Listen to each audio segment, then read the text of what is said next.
Hey, everybody, this is Pastor Dan coming to you with another high five. Today, we're going to talk about a man named Peter. Peter was a man, he was a fisherman actually, who had a business that he gave up, put his yes on the table to go follow Jesus, dropped everything, left his business, left all of his means of resources to follow after Christ. And through that, he got to see some amazing things. Get to see the voice of God affirming Jesus, which is pretty incredible to think about. Got to see and hear Jesus's teachings and miracles, and firsthand. He had a firsthand view of the life that was Jesus Christ, our Messiah. But he also kind of had a voice, and he would use that voice to speak his mind. And he was one of the few that got out of the boat, or the only one to get out of the boat to walk on water. And as he walked on that water, he began to doubt and sink, only to experience the saving hand of Jesus to pull him up and walk him to safety.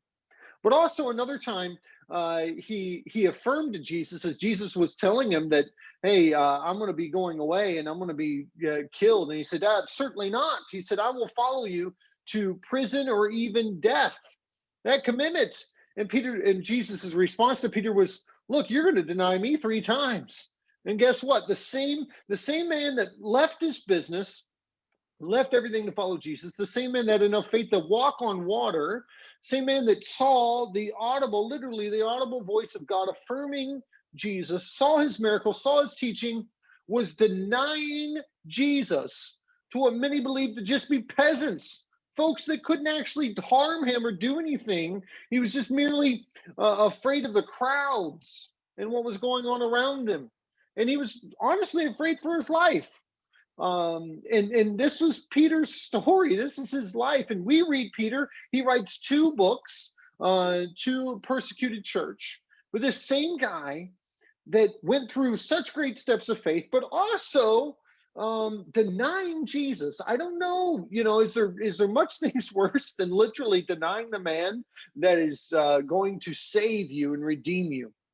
But yet it's Peter who writes in First Peter chapter 4, verse 2. He says, "So to live for the rest of the time in the flesh, no longer for human passions, but for the will of God." He is encouraging the church and ultimately us to no longer live for our earthly passions, but for the will of God.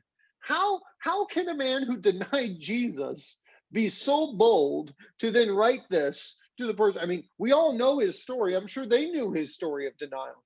Let me tell you why I think he can write that. It's found in 1 Peter 4:8, where he writes, "Above all, keep loving one another earnestly, since love covers a multitude of sins." How does Peter able to write 4:2 and challenge them to follow the will of God and be very direct through these 2 books? How is it? Because he experienced love that covers sin. See, it's one thing to say, "I love you." It's one thing to say, "I'm here for you," whatever it may be. But it's another thing when offenses occur to cover someone's sin in love. What a tremendous blessing and opportunity that is. Peter received that from the love of Jesus, who covered his offense. Now, that is an offense. That's a legitimate offense that has occurred. And yet, what Peter is writing to the church and ultimately to us as well is that it is love that covers a multitude of sins. And that is seen by none other than Jesus loving us. And then it is out of our response to love others in their offense. And our love of them, it covers that offense. We have the right to be offended. That's the purpose of offense or sin in our lives. But it is love that says, "I'm going to choose to cover that.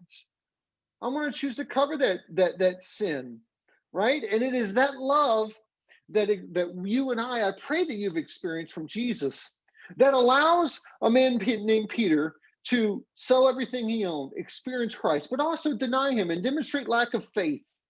But you know how Peter ended his life? He was crucified. He was crucified upside down, deeming it unworthy to die the same way his Savior died. How and what motivation did Peter have for that? Is because his sin was covered by the love of Jesus. Is yours? I pray it is. And if not, take this moment to open your heart and receive the forgiveness and that covering of sin that Jesus offers. And then put your yes on the table. and follow after him. And even when you fall down, even when you get discouraged, even when you are sinking, be prepared, just like Peter, for the hand of Christ to reach down and pull you up and save you.